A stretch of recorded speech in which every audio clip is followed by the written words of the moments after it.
De vous accueillir sur ce nouveau webinaire organisé par le département formation de l'Argus de l'assurance.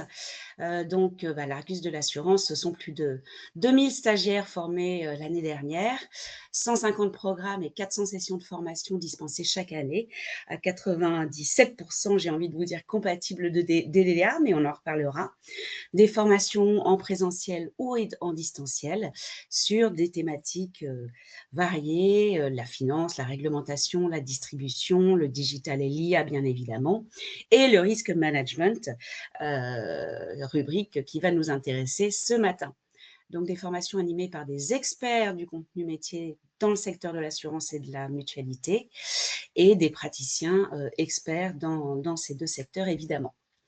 DDA, on en parlait, vous êtes beaucoup de courtiers, notamment présents ce matin à ce webinaire.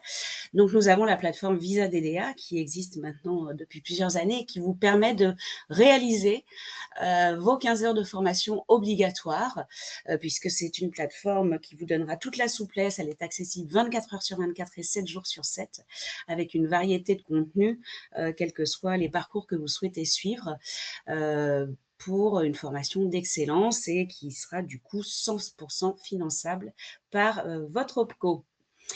Et puis la formation dont il va s'agir aujourd'hui au travers de l'intervention de Marie Collin, donc ce cursus responsable conformité qui dure 11 jours. Donc ce ne sont pas 11 jours consécutifs, hein, mais nous en reparlerons en fin de webinaire. Et donc un cursus qui va vous permettre de délimiter le périmètre de la conformation et les risques couverts, d'identifier les dispositifs légaux qui incombent à la conformité, assimiler les différents risques. Hein. La CPR est très regardante sur un certain nombre de choses. Coordonner et piloter des projets relevant de la conformité. Et puis enfin, animer et manager cette fonction. Donc, vous retrouvez ce cursus sur notre site formation argusdelassurance.com. C'est Marie Collin donc, que nous recevons ce matin, que nous avons déjà reçu, mais qui nous fait le plaisir d'intervenir sur cette thématique. Donc Marie est présidente associée, consultante et formatrice à EOL Business et RH, et elle intervient à nos côtés sur un grand nombre de formations, dont ce cursus qu'elle préside. Elle est la référence de ce cursus conformité. Donc nous sommes ravis de l'accueillir.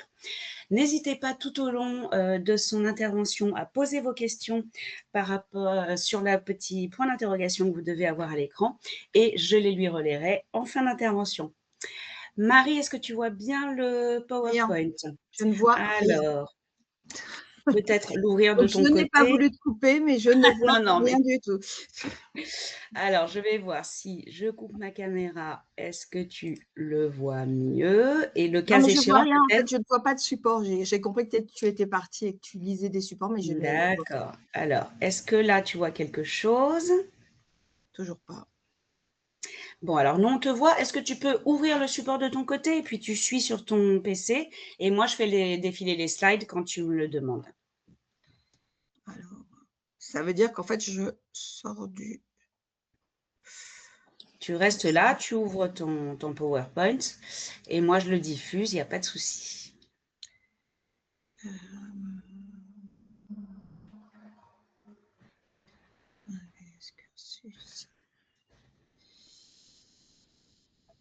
Support.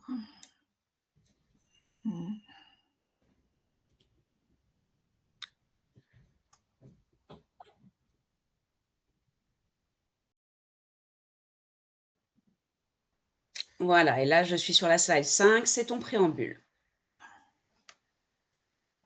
Est-ce que vous me voyez, vous? Oui, on te voit. Parce que moi, je ne vous vois plus là, mais je vais du coup… alors, je vois rien. Hein, je suis que sur mon support.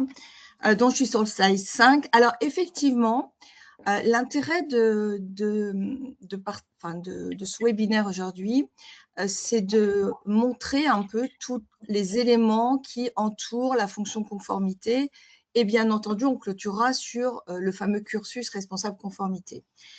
Le mot d'ordre, en fait, c'est de dire vous travaillez dans un service conformité comme responsable, soit conformité d'un cabinet de courtage, soit fonction clé chez un assureur.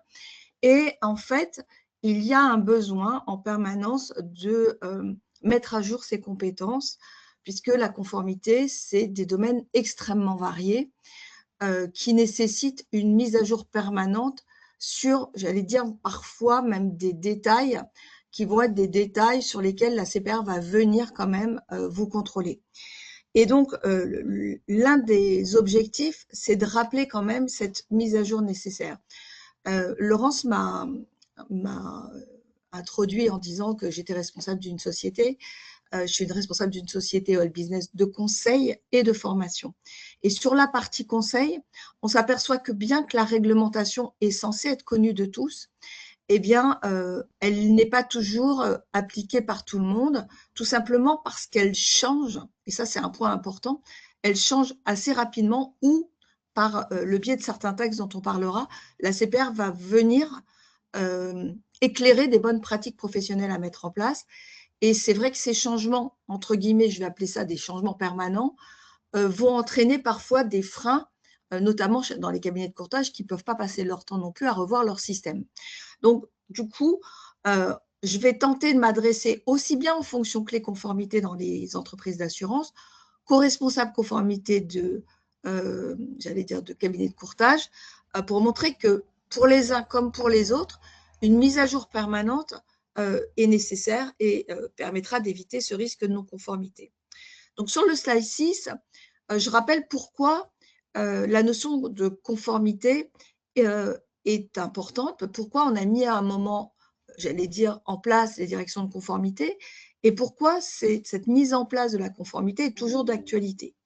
D'abord en rappelant que dans le droit positif, aujourd'hui, toutes les obligations qui sont installées, on parlera du RGPD, de la LCBFT, de la protection de la clientèle et autres, toutes ces obligations, elles sont faites aussi bien pour les intermédiaires que pour les assureurs.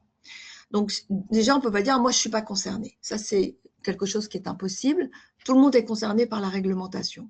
Après, on verra qu'il y a plus ou moins de responsabilité selon qui on est et comment on est placé dans dans la chaîne de commercialisation, mais on est tous responsables. Donc ça, c'est un premier élément.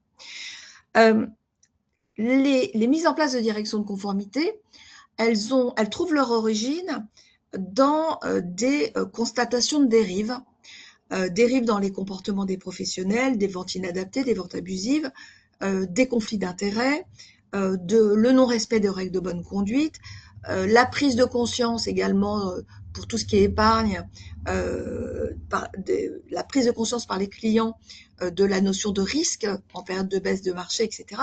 Donc ça a été un peu à l'origine, tout au début, alors j'allais dire tout au début, pour faire simple, il y a une vingtaine d'années, de la mise en place des directions de conformité. Et tous ces constats ont créé un sentiment de méfiance chez les clients. Et cette mise en place de direction de conformité, elle est là pour, j'allais dire, mettre fin à cette méfiance et pour créer un climat de confiance. Alors, ce mot confiance est bien entendu fondamental. Donc, comment créer un climat de confiance? En étant le plus proche du client, lui disant le plus, en étant le plus transparent possible, en appliquant les règles, comme je viens de dire, de bonne conduite, en évitant les conflits d'intérêts, etc. Alors, on pourrait dire que ça a été mis en place il y a 20 ans, qu'en est-il 20 ans après? Et c'est là le vrai sujet, c'est que ça a été mis en place il y a 20 ans, tout le monde a énormément travaillé. Et ça, on peut pas l'ignorer. Tout le monde a énormément travaillé sur toutes les thématiques de conformité. Pour autant, la CPR contrôle et sanctionne. Alors, elle contrôle beaucoup, elle ne sanctionne pas beaucoup. Contrairement à ce qu'on pourrait penser, il n'y a que 10% de toutes les missions de contrôle de la CPR qui se terminent par des sanctions. Mais les sanctions, je dis toujours, elles sont éducatives pour tout le monde. Parce qu'en fait, tout le monde va lire la sanction en disant « est-ce que moi je fais bien ?» Parce que l'autre, il s'est fait taper, mais est-ce que moi je suis bien? Et donc, on s'aperçoit, j'allais dire, au fil des sanctions qui tombent de la CPR, qu'on a tous à y apprendre. Et même dans la dernière sanction Société Générale qui est tombée il y a 15 jours maximum, tout d'un coup, des notions comme la value for money qui avait été expliquée en tout cas dans diverses réunions, dans différents colloques de la CPR, tout d'un coup, ça va prendre aussi une certaine valeur. Donc, ça veut dire quelque part qu'il va falloir intégrer des notions nouvelles. Raison pour lesquelles, bien que je vous dise dans ce slide, ben ça fait 20 ans que ça a commencé, oui, mais c'est pas prêt de s'arrêter. En fait, il y aura toujours quelque chose de nouveau à mettre en place. Donc, le tout étant, bien entendu, de maintenir une confiance entre les professionnels de l'assurance et leurs clients. Alors, je donne le numéro de slide pour que Laurence puisse suivre. Donc, dans le slide 7, je rappelle que l'on soit intermédiaire ou assureur, on va avoir une obligation, j'allais dire quelque part qui domine un peu les autres, qui est l'obligation de protection de la clientèle. Et cette obligation de protection de la clientèle, si on veut en trouver les contours, on va les retrouver à travers des textes qui sont des codes qu'on appelle le droit dur, le code monétaire et financier, le code des assurances, le code de la mutualité, si pour certains d'entre vous, vous dépendez du code de la mutualité, le code de la conso. Mais, et c'est là qu'on a cette difficulté supplémentaire, difficulté étant à mettre entre guillemets, on a des textes qui émanent de la CPR et qui ont une valeur obligatoire. Ces textes qui émanent de la CPR et qui ont une valeur obligatoire s'appellent des recommandations. Ces recommandations de la CPR vont rentrer dans un domaine qui s'appelle la soft law, le droit souple. Alors pourquoi on l'appelle le droit souple? Parce qu'il n'est pas inclus dans les codes, etc. Mais peu importe, j'allais dire maintenant, quand on prend le code des assurances, on voit que les recommandations sont en fin de code. Donc, ça veut bien dire qu'il faut les appliquer. Mais parce que, d'abord, quand la CPR nous sort une recommandation, souvent le délai est très très court de mise en place. On a 6 mois, enfin on a toujours moins d'1 an. Que ces recommandations, elles font souvent appel à un changement de SI, ce qui n'est pas toujours facile en moins d'1 an dans des grosses structures, et que elles ne sont pas digérées assez rapidement, ce qui fait que la CPR vient recontrôler sans obligatoirement sanctionner, mais sur toutes les parties recommandations.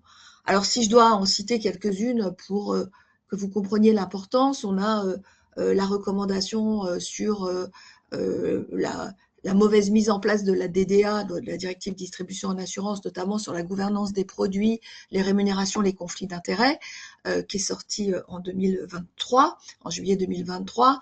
Juste avant, on avait une recommandation en 2022 sur les réclamations médiation.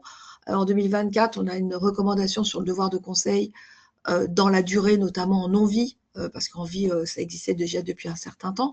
Donc, on voit qu'on a ces textes-là qui, à chaque contrôle, en tout cas de la CPR, chaque contrôle chez des courtiers ou chez des assureurs, va faire l'objet d'un examen pour voir si ça a bien été mis en place. Donc, c'est vrai que en plus, j'allais dire, de ce fameux droit dur, on a ces recommandations qui doivent être appliquées.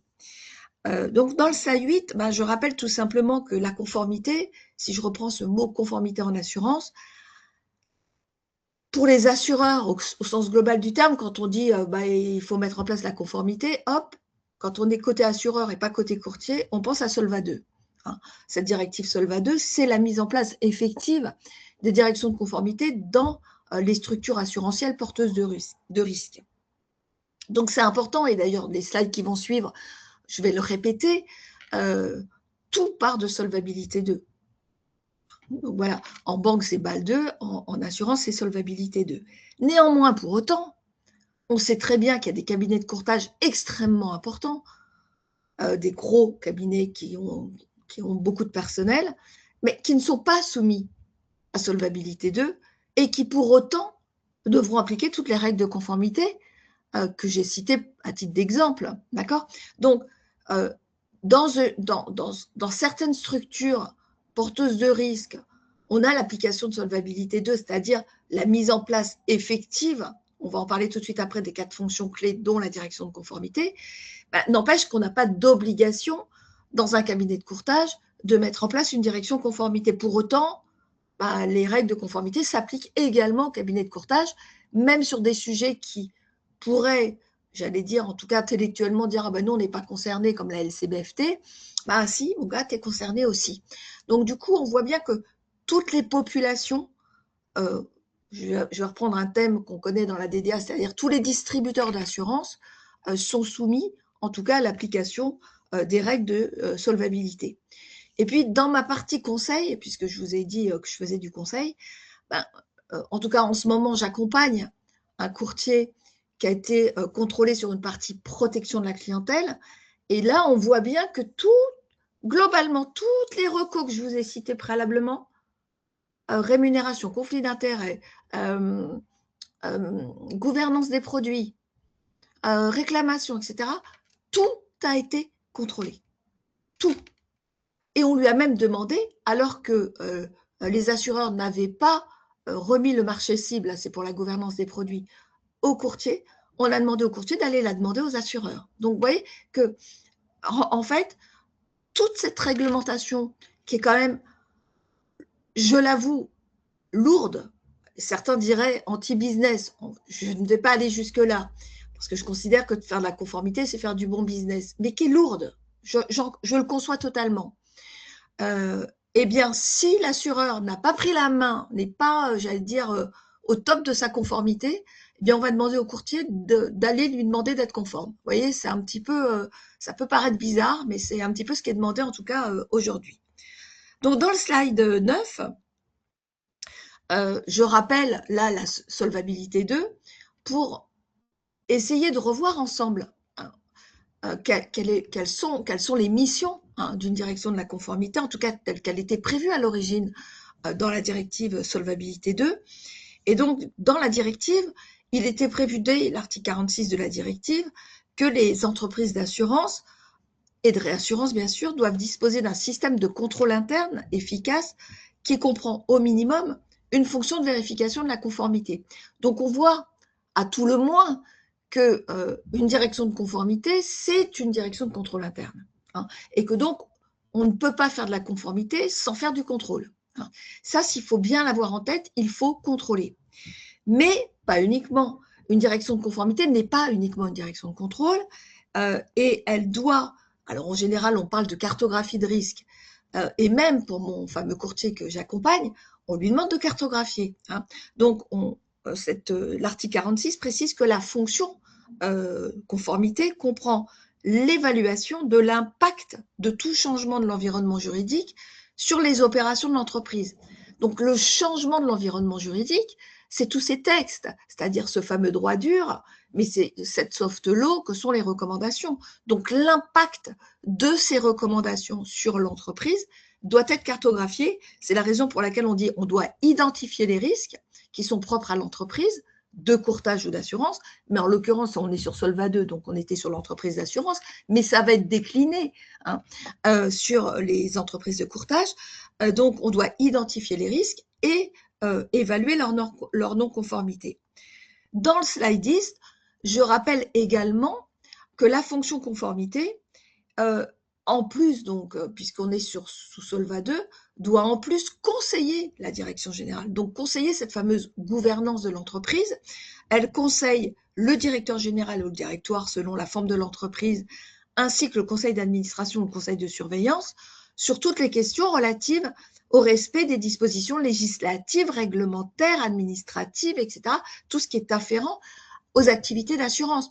Donc, on voit bien, j'allais dire, le poste extraordinaire d'être patron de la conformité dans une entreprise d'assurance parce qu'on est au plus près de la gouvernance en tant que telle. On doit rendre des comptes devant le conseil et expliquer, j'allais dire, les éléments à travers les cartographies élaborées, quel est le plan de conformité de l'entreprise chaque année, puisqu'on doit vérifier l'impact possible de tout changement de l'environnement sur l'entreprise et identifier ce fameux risque de non-conformité.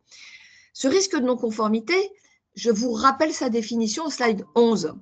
Le risque de non-conformité, c'est, alors je vous ai juste mis en introduction que ce risque de non-conformité avait été copié-collé, si je puis dire, du monde de la banque, puisque la conformité a été mise en place dans les banques 10 ans avant, mais surtout par un copier-coller de l'EIOPA, qui est l'instance européenne, qui a repris, alors il n'y a qu'un mot d'écart, mais elle a repris globalement la définition. Le risque de non-conformité, je vous ai mis en gras les termes à retenir, c'est un risque de sanction, un risque d'atteinte à la réputation, ou tout risque de perte financière.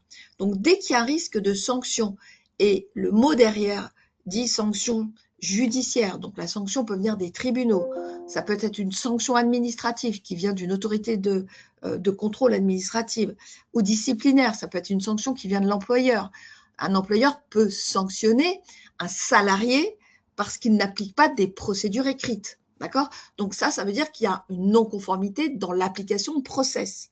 Donc toute sanction, en fait, qu'elle soit judiciaire, administrative ou disciplinaire, tout ce qui peut toucher à la réputation d'une entreprise et tout ce qui relève de la perte financière est ce qu'on appelle un risque de non-conformité. Alors, la définition précise dit qu'engendre le non-respect de dispositions légales, puisque bien entendu ce risque, c'est je n'ai pas appliqué ce qui était prévu dans le code, donc de dispositions légales, réglementaires, et on élargit aux normes professionnelles. Donc, si je n'applique pas une norme professionnelle, je suis en risque de non-conformité, ou des règles déontologiques, parce que la déontologie a de plus en plus d'importance dans l'application de la bonne conduite en général, de l'éthique d'une entreprise, donc bien sûr applicable à l'entreprise d'assurance. Dans mon slide 12, on peut constater que ce risque de non-conformité a une définition qui va au-delà du respect des lois et de la réglementation, puisque le risque de non-conformité, il est là pour maintenir la bonne réputation de l'organisme assureur dans son secteur d'activité vis-à-vis des clients et également vis-à-vis des autorités, notamment de la CPR.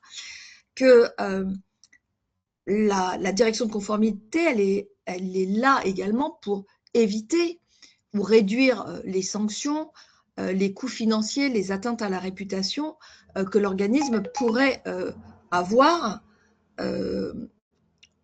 s'il n'appliquait pas, bien sûr, l'ensemble du dispositif. Et puis, cette définition du risque de non-conformité vise également à sécuriser d'une façon globale les performances de l'organisme assureur et de diffuser une culture conformité, ce qui est un point important au sein de l'organisme. Donc, je vous ai remis sous la forme d'un schéma que, bien entendu, une direction de conformité, elle est là pour éviter toute atteinte à la réputation, toute sanction judiciaire, administrative ou disciplinaire et toute perte financière. Elle fait partie, slide 13, des 4 fonctions clés. Ces 4 fonctions clés sont bien entendu extrêmement importantes, puisque c'est, je les rappelle pour ceux qui ne les connaîtraient pas, fonction gestion des risques, fonction actuariat, fonction audit interne et fonction conformité. Ces 4 fonctions clés doivent disposer d'une capacité administrative à accomplir les tâches confiées, en jouissant d'une liberté d'organisation, mais en écrivant, bien entendu, chacune des politiques écrites qui sont importantes. Alors, je vous ai remis le rôle de chacune des fonctions clés. La gestion des risques doit gérer les risques de façon continue, doit informer le conseil, doit suivre des modèles internes. La fonction actuariat doit coordonner le calcul des provisions techniques, est un soutien à la fonction gestion des risques et doit donner son avis sur la politique de souscription et de réassurance. La fonction conformité, qui est celle qui nous intéresse, doit établir un plan, une politique de conformité et identifier et évaluer les risques de non-conformité. Et la fonction audit interne doit établir un plan d'audit, évaluer le design et l'efficacité du contrôle interne et peut également alerter la CPR si elle estime que l'entreprise est en risque. Donc voilà, c'est important de rappeler, j'allais dire, le rôle de la conformité comme fonction clé, puisqu'elle est fonction clé depuis la directive Solvabilité 2. Alors, en slide 14, je vous ai mis que ces 4 fonctions clés que je viens de citer doivent être clairement séparées et indépendantes les unes des autres, et que seules, mais en général les assureurs le savent, seule l'application d'un principe qui est le principe de proportionnalité pourrait conduire à regrouper certaines fonctions sous une même personne ou une même unité, ce cumul de fonctions ne se fera jamais, en tout cas avec l'actuariat. L'actuariat reste, excusez-moi, avec l'audit interne. L'audit interne est par nature une fonction totalement indépendante. Mais souvent pour des raisons de nombre, des petites structures peuvent demander, des petites structures, et en règle générale, on le trouve souvent dans les mutualités, dans les petites mutuelles, peuvent bénéficier, si je puis dire, de ce principe de proportionnalité. Alors, en slide 15, l'idée, en tout cas, je souhaitais rappeler que la conformité a énormément, j'allais dire, de zones d'activité ou de programmes d'intervention, puisque elle doit mettre en place un programme qui remplisse sa fonction, qui est une fonction de prévention, donc éviter les risques, prévenir les risques de non-conformité. Elle est également une fonction de détection à travers les contrôles qu'elle peut mettre en place, et une fonction de remédiation, ça veut dire de correction des dysfonctionnements qu'elle aura pu constater. Donc, vous voyez que cette fonction conformité est une fonction à compétence élargie, à travers le rôle extrêmement important de la prévention jusqu'à la remédiation qu'elle doit occuper. J'allais dire, ce rôle n'est possible que si le programme de conformité est porté par les dirigeants et les dirigeants de l'entreprise. Donc, il faut vraiment qu'il y ait, j'allais dire, une sorte de vision commune des dirigeants et de la fonction conformité, et que, en même temps, cette conformité, cette direction de la conformité s'inquiète, c'est une façon de dire, de la culture conformité qui est reçue par l'ensemble des salariés de l'entreprise et des collaborateurs, en allant systématiquement au contact pour vérifier que les règles sont comprises, mais pas simplement au sens appliqué, mais qu'elles sont comprises intellectuellement et qu'elles sont validées en interne. Le programme de compliance de l'entreprise est souvent décrit comme un ensemble de mesures permettant un cycle d'amélioration, amélioration continue, puisqu'au fil des années, on améliore bien entendu la conformité interne, ce qui pourrait se traduire par le schéma qui est sur le slide 15, à savoir qu'on a d'abord, et c'est extrêmement important, un engagement de l'équipe dirigeante, une fonction conformité qui va donc traduire cet engagement de la fonction dirigeante, qui va établir des cartographies de risques, qui va mettre en place des politiques, des procédures et mettre en place des outils, bien sûr, qui va intervenir également dans la formation des collaborateurs, dans la détection des écarts, dans les plans de remédiation à mettre en place, dans un système, si je puis dire, dans une roue gagnant-gagnant d'amélioration du programme de conformité permanent, si je puis dire.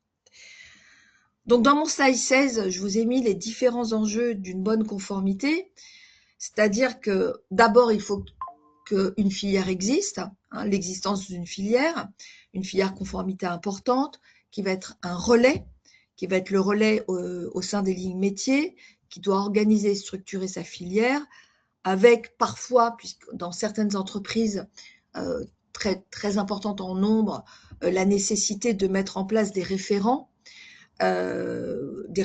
conformité, des référents contrôle, etc. Donc, c'est important. La culture du risque et de la conformité doit également faire partie de ces préoccupations. Il faut promouvoir une culture de l'éthique et de la conformité. Il faut former en permanence, évaluer les connaissances, j'allais dire, des salariés, professionnaliser les forces de vente et impliquer le plus possible le top management. Il faut bien sûr avoir toujours à la main des tableaux de bord pour organiser le management de la fonction conformité grâce à des outils. Il faut suivre les offres, concevoir des produits simples à comprendre pour le distributeur comme pour le client.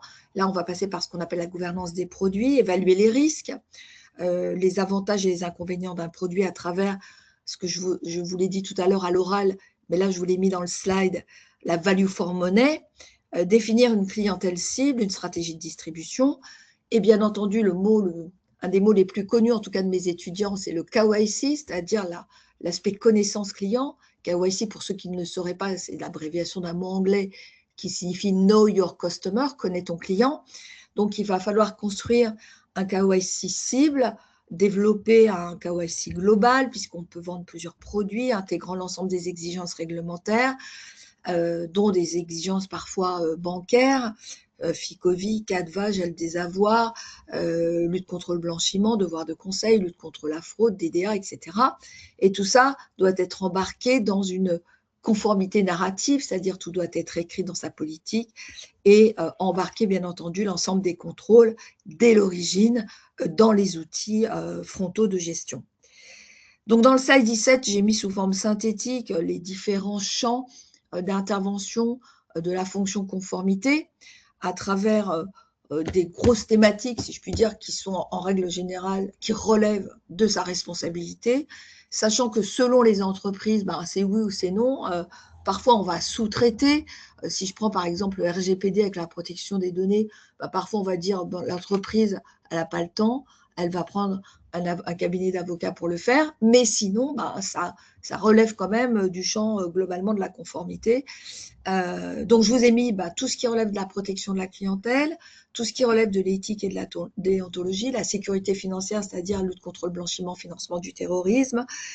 Donc, dans éthique et déontologie, on a également la partie anticorruption, et puis tous les thèmes sous-traitants, fraude, etc., qui peuvent apparaître, enfin en tout cas être suivis par la conformité.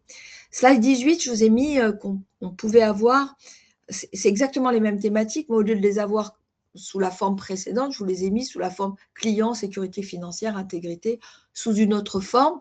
Donc pour un client, si on doit que doit faire la conformité relativement à un client, bien on doit s'occuper de sa connaissance, le KYC, connaît ton client, protéger ses intérêts.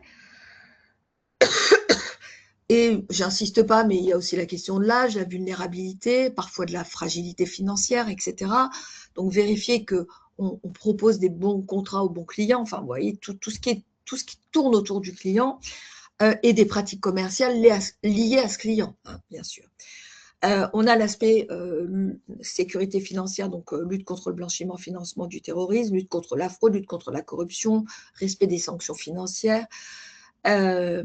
L'intégrité à travers des informations, vérifier les informations confidentielles, protéger les données personnelles, éviter les conflits d'intérêts, tout ce qui relève de l'éthique en général, la déontologie des collaborateurs, les codes de conduite et l'anticorruption, est-ce que tous nos codes sont à jour, est-ce que tous nos codes sont connus, et puis tout ce qui relève de l'activité d'assurance, est-ce que je suis soumis à Solva 2, est-ce que je suis plutôt soumis à l'ORIAS, qu'est-ce que contrôle l'ORIAS, qu'est-ce que contrôlent les associations professionnelles, est-ce que j'ai des sous-traitants, est-ce que je contrôle mes sous-traitants, est-ce que j'ai bien intégré DORA dans mes futurs, j'allais dire, événements de contrôle, est-ce que j'ai bien tout l'agrément qui est bien, enfin l'agrément en tant que société d'assurance ou l'agrément en tant qu'intermédiaire en assurance qui est conforme, est-ce que ma gouvernance est bien appliquée, toutes les règles de gouvernance, honorabilité, capacité, formation continue, etc. Enfin bon, tous ces éléments-là doivent faire partie, bien entendu, d'une cartographie des risques. Alors, dans mon slide 19, j'ai l'impression de dire que mon pauvre directeur conformité, il a beaucoup de travail le matin quand il se lève.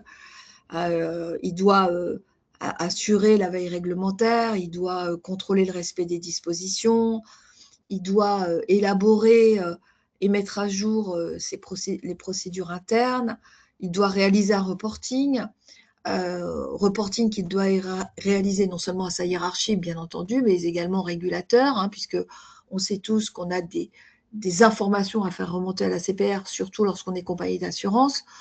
Donc, non seulement la compta, les règles de Solva, les ratios, mais le QPC, questionnaire protection de la clientèle, le QLB, questionnaire lutte contre le blanchiment, les aspects des errances, etc. Donc, on voit qu'il y a beaucoup de thématiques et de reporting à faire les RACI, enfin, etc. Et puis, bien sûr, améliorer la formation des collaborateurs. Formation qui doit être, bien entendu, je n'insisterai pas, je ne fais pas une formation DDA là, revue chaque année à travers les 15 heures, mais en dehors de ces fameuses 15 heures, c'est de s'assurer que le salarié lambda, il sait dans quel univers il travaille.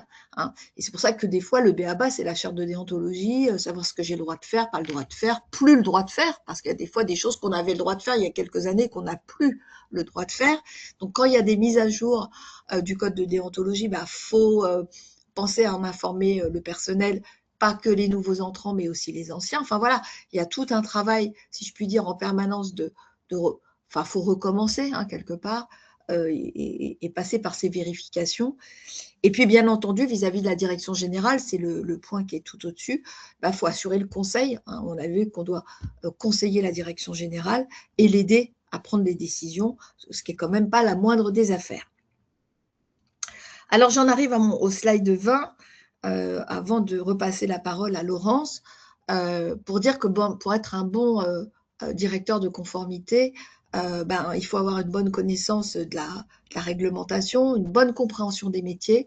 On ne fait pas tous les mêmes métiers, on n'a pas tous les mêmes branches d'activité, et que selon les branches d'activité, les branches des produits qu'on distribue, ben, les métiers ne sont pas exactement les mêmes hein, et qu'il faut vraiment être le plus près possible des métiers de l'organisme dans lequel on évolue. Il faut avoir des qualités d'analyse et de synthèse. Il faut savoir définir ses priorités. Il ne faut pas tomber, il ne faut pas craquer, comme on dit. Il ne faut pas être sous stress permanent. Donc, on définit ses priorités et la cartographie des risques est un bon moyen de les définir. Il faut avoir le sens de la rigueur, le sens du relationnel et de la communication. Une direction de la conformité qui n'est, entre guillemets, pas aimée par l'entreprise ou du personnel, c'est déjà une direction de la conformité qui fonctionne mal. Hein. Il faut vraiment être un partenaire, non seulement de la direction générale, mais de l'ensemble des métiers de l'entreprise. Il faut donc avoir le sens du relationnel et de la communication. Il faut avoir l'esprit critique et le mettre à bon escient, hein, c'est-à-dire être en capacité de contredire, hein, parfois même les dirigeants, avoir une forme d'indépendance, les moyens. Alors les moyens de sa fonction, j'insiste un peu dessus, mais la CPR le dit, elle dit que une direction de la conformité doit avoir des moyens. Alors, on peut parler de moyens informatiques, mais elle doit aussi avoir des moyens humains. Il faut avoir des gens compétents qui entourent les directions de conformité et pas des bras cassés. Il faut avoir vraiment des moyens. Et bien sûr, avoir une bonne maîtrise des outils numériques. Alors, voilà pourquoi je passe maintenant la parole à Laurence, hein, puisque pour préparer quelque part à être le mieux possible et le plus à l'aise dans sa fonction conformité, eh bien, l'Argus de l'assurance a mis en place un cursus. Et là, je laisse la parole à Laurence. Voilà, donc merci beaucoup Marie pour cette intervention, pour tous ces rappels néanmoins nécessaires et importants autour de la place et de l'importance de la fonction de conformité. Donc, comme on le disait en début d'intervention, effectivement, depuis 2018, nous avons ce fameux cursus responsable conformité dont Marie est la référente et elle fait surtout partie du jury puisque ce cursus a une soutenance. Donc, Marie intervient auprès de différents intervenants, Judith Assouli, Mathieu Diary, Charlotte Bureau, Vincent Chanal et les équipes de consulting DPO, etc. Et puis donc, il y a cette fameuse soutenance qui est la réalisation d'un travail personnel lié à l'exercice de la fonction conformité dans l'organisme du stagiaire. Et puis donc, cette soutenance, c'est un sujet qui est défini avec le référent du cursus, en l'occurrence Marie, et un document écrit qui est remis et soutenu à l'oral. Et là, peut-être, Marie, toi qui es dans le jury depuis l'origine, comment est-ce que tu valides un petit peu avec les stagiaires, justement, le sujet qui va être débattu, discuté lors de la soutenance? Alors, effectivement, c'est la question, en fait, hein, parce que quand on dit qu'il y a un mémoire et une soutenance, l'idée, en fait, c'est que on part du principe que c'est un employeur quand même qui a inscrit une personne à 11 jours de formation, c'est quand même quelque chose d'assez lourd, et que l'utilité du travail de mémoire doit être en relation avec un besoin de l'entreprise. Donc, je demande toujours à ce que le sujet du mémoire soit validé en interne par la hiérarchie. Enfin, je vais parler comme ça pour être suffisamment large, par la hiérarchie, que ça soit vraiment un sujet de, entre guillemets, de préoccupation de l'entreprise, ou qui va lui apporter une valeur ajoutée. Hein. C'est-à-dire que du coup, cette entreprise va mieux appréhender telle ou telle thématique.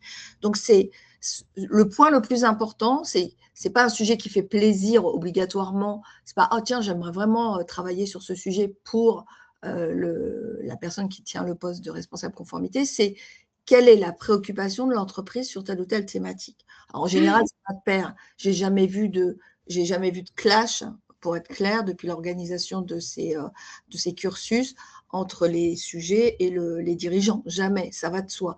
Ce qui est plus dur à comprendre au départ, c'est de se dire il faut qu'il soit validé. Et ça, c'est un point qui est capital, ce qui fait que le travail va… alors, il faut savoir que c'est un mémoire écrit, bien sûr, donc d'une part, mais la soutenance se fait à travers des slides. Et bien entendu, ces slides ont pour vertu aussi de pouvoir être réutilisés en interne lors d'un COMEX, une réunion de direction conformité avec transverse avec d'autres directions, etc. Donc, il y a une vertu quand même qui est une vertu pédagogique et une valeur ajoutée pour l'entreprise. Voilà. Très bien, bah, écoute, c'est très clair. Donc là, je vous ai remis de manière très synthétique, voilà, le programme, les différents modules qui composent ces 11 jours. Un petit taux de satisfaction de l'ensemble de nos stagiaires depuis 2018 qui est de 8,9 sur 10. Donc, plus de 420 stagiaires qui ont déjà suivi ce programme. Et puis, un petit rappel des sessions à venir. Donc, il y a une première session qui démarre en septembre 2026, le 8 septembre exactement. Par un kick-off. Alors le kick-off, je vous ai réexpliqué, c'est avant le cursus en fait. Vous avez un rendez-vous en visio de 30 minutes où l'ensemble de l'équipe pédagogique présente en amont le cursus de formation de manière un petit peu plus détaillée que ce que je vous ai montré, et puis ses modalités de déroulement. Donc, première promotion septembre 2026, seconde promotion qui démarrera en octobre 2026. Et puis, nous avons, au-delà de ce cursus et des modules qui l'accompagnent, un certain nombre de formations en risk management et conformité. Je vous en ai mis quelques exemples sur ce slide, mais bien sûr, n'hésitez pas à aller consulter notre site. Nous avons plus d'une soixantaine de formations qui pourront vous intéresser. Alors, voilà. J'avais juste Vas-y, Marie. un petit point à rajouter, puisque tu as présenté le programme de formation. Ce qui est important aussi que vous compreniez, c'est que le programme, il n'est pas figé, en fait. Ouais. Alors, le taux de satisfaction, il est ce qu'il est. On peut dire que c'est un bon taux de satisfaction, mais en même temps, à chaque session, on demande aux stagiaires qu'est-ce qui est positif, qu'est-ce qui est négatif. Bien sûr, on fait un suivi qualité des cursus qui ont évolué entre le premier cursus et le dernier cursus. Vous vous doutez bien qu'il y a beaucoup de choses qui évoluent, puisqu'on tient compte, bien entendu, des remarques d'amélioration possible du cursus.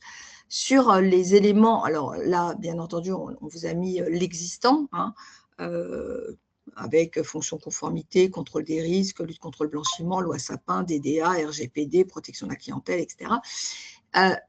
On envisage, on ne l'a pas mis encore, et peut-être qu'il intégrera le cursus, enfin pas le cursus, le module, excusez-moi, fonction conformité. On a l'idée, bien sûr, d'intégrer tout ce qui est intelligence artificielle, Voilà. ou les cyber-risques qui aujourd'hui sont traités, si je puis dire, de façon orale, mais pas, vous voyez, il n'y a pas le nom d'un module qui s'appelle cybersécurité, ou qui s'appelle quel rôle l'IA demain, enfin j'en sais rien. Il y a pas. Donc après, et c'est pour ça que c'est important, ces éléments-là, bah, nous, on le sait très bien parce qu'on intervient et puis qu'on voit bien ce qui se passe. Enfin, je veux dire, on n'est pas à côté du terrain, donc on le sait. Et ce sur quoi je veux vraiment intervenir, et c'est important, c'est que ces programmes sont voués à évoluer, j'allais dire, comme dans une école. Moi, je suis professeure dans une école, on m'a dit, ben, Marie, à la rentrée prochaine, on va créer telle chose, est-ce que tu es dispo, etc. Donc, on fait évoluer les programmes. Aujourd'hui, c'est celui qui existe.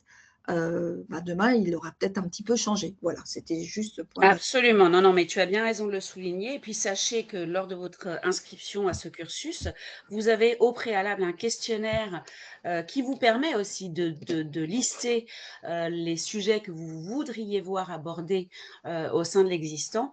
Et donc, ces questionnaires pré-formation, pré-cursus, sont envoyés aux différents intervenants qui, du coup, l'intègrent dans les modules que vous avez à l'écran. Voilà, bah, écoutez, on arrive au terme de cette intervention. Marie, merci encore pour la clarté de ta présentation et pour cette intervention. Je vous souhaite un très bon appétit à tous et puis ben, nous espérons vous retrouver très rapidement sur ce cursus dès la rentrée. D'ici là, passez tous un très bon été. Marie, toi aussi, très belles Merci vacances. beaucoup. Et Merci à rendez-vous tous. en septembre pour un nouveau webinaire et pour les cursus À conformité bientôt. piloté par Marie. Merci à tous. Au revoir. Au revoir.